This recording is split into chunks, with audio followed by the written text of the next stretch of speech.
Ito ang linya ni Senator JV Hears ito ani buntaga. Aron unsa may ma-expect gid nato. Nana, okay. Senator JV, good morning po, sir. Good morning, Oscar. Maayong buntag sa ating mga kasi si Unan, dira si Cebu, sa ating mga amigo. Maayong buntag sa tanan. Sir, tataka ko sa iyo, marunong ka nang magbisaya, parang fluent ka nang magbisaya. Bisaya ka na lang kaya, Hindi, sir. hindi naman po, actually Ilonggo ang mas fluent ako kasi ang mother ko is Aya, ya, ya, ya. from Bacolod, Ilongga siya, Mm. Bisaya, pero Ilongga. Sir, pang-apat na pong State of the Nation address ngayon ni Presidente Bongbong Marcos. Sir, ano po bang ma-expect nyo? At kami po dito, nag-i-expect pa rin hanggang ngayon, 3 taon na walang projects, walang magandang, saya po'y tinawag naming inflation president. Sa inyo po, ano po bang expectation nyo ngayong pang-apat na sona ng presidente? Well, alam mo, I want the president to succeed, no? Kay yung he success, kung magtagumpay siya, success nating lahat yan, Mm. no, bilang bayan. Kaya lang, I have to admit na kahit ganun po ang gusto natin, yung 3 taon parang nasayang po. Maaga tayo nag-away-away. Basta, napaaga yung away. Pero, Oo. Senator JV, kahit wala pang away, wala naman kaming, parang wala kaming, walang umabot na para sa yung maganda in terms of economy dito po sa Visayas, mukhang wala namang magandang nakita ng taong bayan po dito. Diyan, I don't know, diyan sa Manila, Dapat na lang. kung meron po ba? Well, syempre medyo hirap din tayo ngayon. Kaya lang, sana ako, I'm hoping na ekonomiya po natin Opo. makahabol, no? Siyempre, lalo na infrastructure development natin, parang medyo mabagal eh. Yung lagi ko nilalaban, yung railway, yung airport, dahil yan ang magpapasigla ng ekonomiya natin, ay sana po ay makahabol, no? Energy, yan yung makailangan. Yan naman gusto kong marinig sa ating Pangulo sana sa ngayon, no? Mhm. Kaya lang, medyo talagang nakapanghinayang talaga yung 3 taon na nauna talaga Parang wala na kahit eh. paano yung away-away na paaga, it affects everybody eh. So sana po ay makakabuluhan tayo kasi napag-iiwanan na tayo ng ating mga karatig bansa, no? Yung mga ISEA neighbors natin, Mm. napag-iwanan na ho tayo. So in terms of tourism, Senator JV, sabi po ng aming dating sekretary Cebuano na si Secretary Ace Durano sa turismo dati at ngayon siya po ang provincial administrator. Sabi niya 18% nag-drop daw ang turismo, in particular yung turismo, yung turista galing po sa South Korea. So sir, ano po bang nakikita niyong diyan kasi problema ng mga turismo natin, kakulangan daw sa infrastructure at yung climate change kasama na po ba? At ano po bang pwede nating gawin in terms of Well, alam tourism? mo, in our own little way, ako personal advocacy ko, siguro kasi kilala nyo na ang inyong very popular na motovlogger na si Jet Mm. Li. Kami po ay in our own little way, we are promoting Philippine motorcycle Yeah, tourism. yeah, yeah, yeah. We Mm. travel, nag-travel kami Buong ng bansa. turismo para ma-promote po buong bansa. Sige, ma-promote po natin turismo, mag-share natin para po pag nakita ito, yung magandang Pilipinas eh. Kaya lang, yung infrastructure kulang, tapos ang daming siyempre, mga negative news, kailangan counter natin yan. So in our own little way, we are trying to help, no, yung aming Philippine Motorcycle Tourism. Kasama ko si Jet Li, ang ating Philippine Motorcycle Tourism Ambassadress, no, na hopefully makatulong kayo kahit paano sa ating turismo. Sir, mga next year o kaya ngayong taon na to parang tinatawag ng mga political observers natin na yung presidente pag pangatlong taon o halfway of his term ay parang lame duck president na. May magagawa pa ba siya sa mga probinsya kagaya ng Cebu o sa buong Region 7 man lang dahil parang wala naman kaming nakikita dito?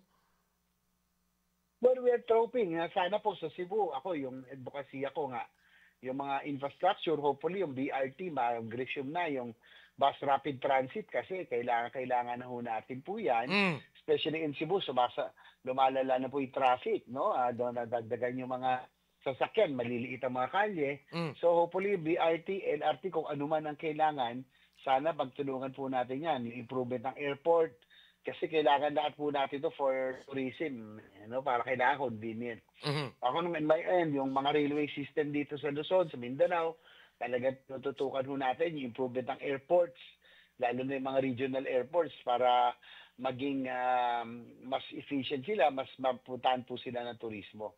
Sir, So, yan ang isa sa aking advocacy. Yung pong infrastructure development para po mag-improve ang tourism and economy. Senator JB, sir, approve na po daw yung budget na inendorso doon po sa Malacanang galing po sa Department of Budget and Management. Ngayong after the SONA, posibleng mas priority nyo ang budget discussion for 2026. Paano po yun, Senator JB? Yung 5,500 last year na flood control projects na sinabi ni Presidente Bongbong Marcos, mayroon po bang nakita kayo dyan? Kasi kami dito wala po eh.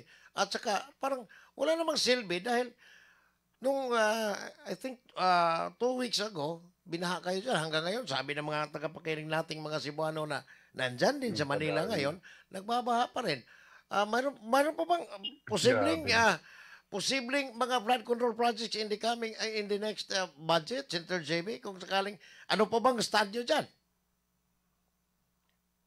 Yan ang nakapagtaka, no? Wow, 350 billion a year o 1 billion pesos a day ang flood control projects. Pero ang nakikita ko dito, pinaghahati-hati kasi yung budget for flood control in the different districts all over the country. So, ang nangyayari, wala tayong high-impact flood mitigation projects. Ang kailangan natin dyan, mga malalaking floodways, spillways, mga water impounding.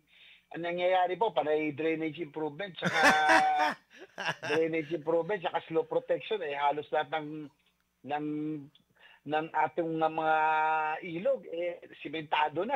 Mm. Hindi naman nawawala ang kailangan dyan, pumping station, spillway, high impact flood mitigation projects is what we need really to counter flooding problems. Kasi hindi naman natin kaya forces of nature. Kailangan natin mailabas kagad yung tubig. No? So, yan ang kailangan po natin. Kasi, so, sa tingin ko, patsi-patsi kasi ang proyekto po oo nga, natin. totoo. So, sir,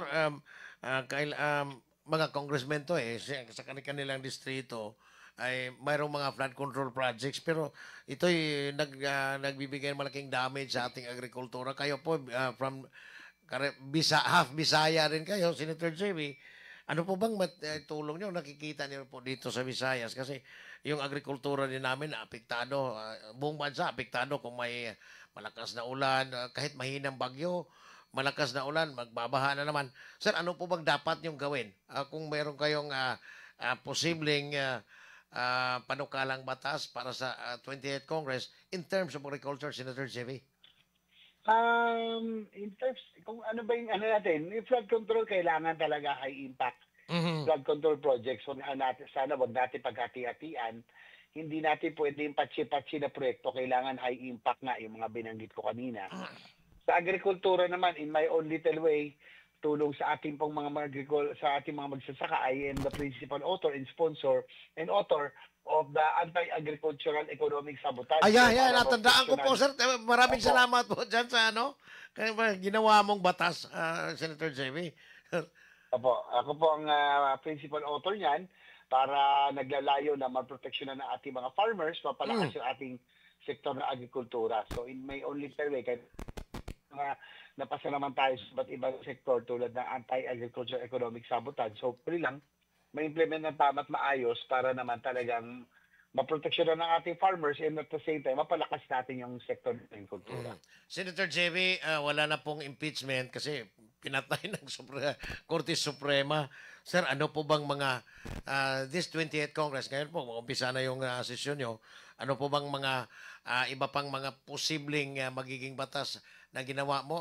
I believe na mayroon na kayong sinubmit doon po sa Senado para po sa 28th Congress at majority po kayo, di ba? 18th na si Senator si SP Escudero, manatili po bang Senate President sa palagay nyo? Mukha namang ma-maintain o ma-retain si Senate President Chis Escudero bilang Senate President. Sa ngayon, no? Opo. So, yun po bang... So marami tayong mga priority measures naman na ipasa na ho natin. Mm. So hopefully maipasa natin kahit kalahati doon yung amendment to the Universal Healthcare Act, hopefully maging mas epektibo na para mas maramdaman na ng ating mga kababayan, no, ang Universal Healthcare Act. At ako po ang sponsored author. Mm. Tapos yung kanina pinag-usapan natin, yung comprehensive master plan for infra development, talagang para yung infrastructure development natin magtuloy-tuloy na hindi tuwing administrasyon nagbabago-bago, dapat tuloy-tuloy po, lalo na yung mga big infrastructure projects. Mhm. So, Senator JB, itong 20th Congress, marami, ibig sabihin, posibleng productive para po sa mga kababayan natin, buong bansa. Yung mga, sa mga laylayan, Senator JB, meron po ba dyan? Yung PhilHealth mismo, kasi may amendment. Saan po, ano po bang provision ng PhilHealth na binago nyo, Senator JB?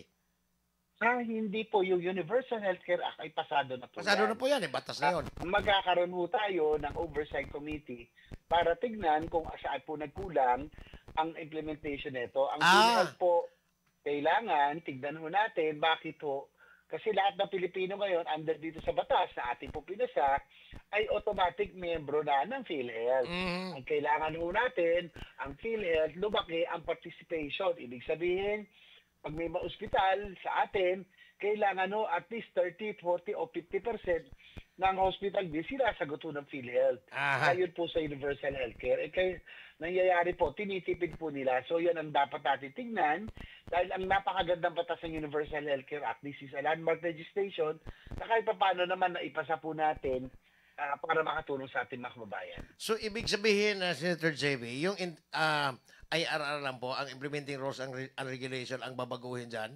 Kasi marami pang hindi alam ng taong bayan natin, ay yung mga tagapakinig natin na libre na. Kasi sa pagkakalam po namin, under that law, parang parang ang kailangan mo lang na requirement pag pumasok ka sa mga government hospitals ay yung pagka-Pilipino mo. Yun po ba, sir? Opo, yan po ang essence ng batas.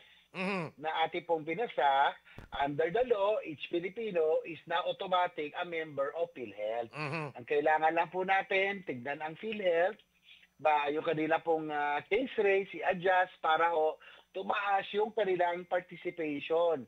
Ibig sabihin pag may hospital bills, sana po at least 30, 40 o 50% ng mga babayarin sa hospital dapat sagot po ng PhilHealth according to Universal Healthcare Act. Yan po ang ating pong batas.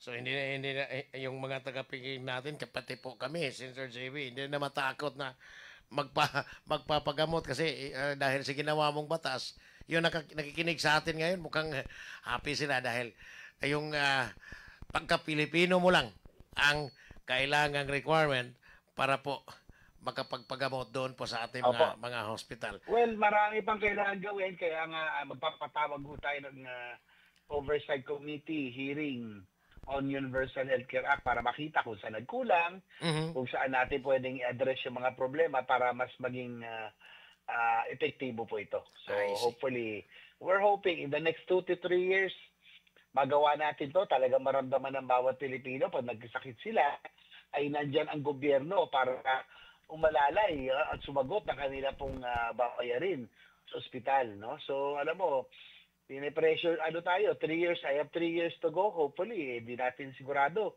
Alam mo, politika natin ngayon, unpredictable natin. At least, sigurado natin, yung 3 years ko, sana man lang, maayos ko ito, matapos ko ito, at least may maiwan man lang ako sa ating pong mga kababayan, no? Dahil pangako ko po sa kanila yan at yan ang gusto ko punto pa rin. Hindi natin alam kung manalo pa tayo sa susunod pero at least may maiwan ho tayong legacy na talagang makakatulong sa ating mga kababayan na buong buhay na po. Pero sa Visayas at Mindanao, Senator JB, kami po ay naniniwalang marami po kayong mga supporters dito. Kayo po ay nanalo dito sa Cebu in particular. Pero sa buong Visayas at Mindanao, marami po kayong kasi nakikita po namin yung ginawa nyo dyan sa Senado. Mukhang wala kayong pagkukulang para sa mga taga-probinsya, Senator JB. Well, alam mo, sana, no? Kasi gusto ko may pagpatuloy talaga, alam mo, hindi kaya ng 6 years, 3 years, ang daming kailangan gawin, ang daming problema ng bayan.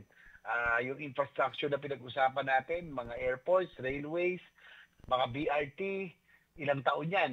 Yung Universal Healthcare Act, gusto po natin tutukan. Siyempre, yung implementation, taon-taon, dapat natin bantayan. Mm. Kaya lang, alam mo, iba talaga ang unpredictable na. Hindi na natin alam kung ano yung sino manalo, kung manalo pa tayo, kung magustuhan pa tayo ng tao. Pero depende, sir, ha?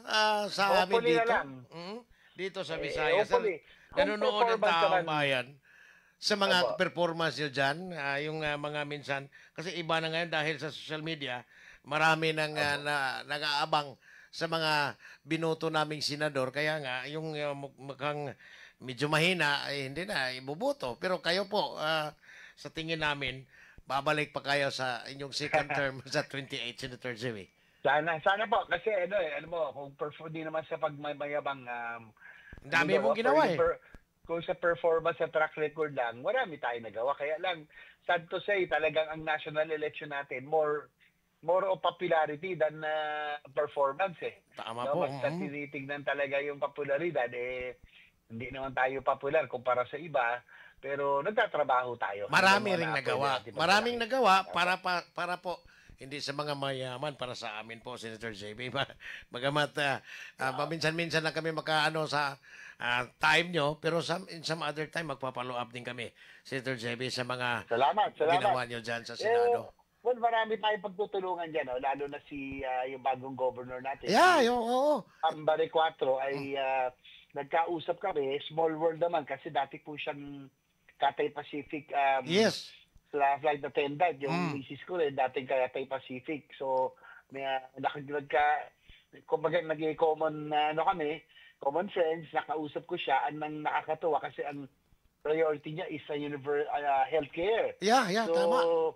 isasabi ko, tutulungan ko siya dyan dahil ako mag-defend ng budget ng Department of Health.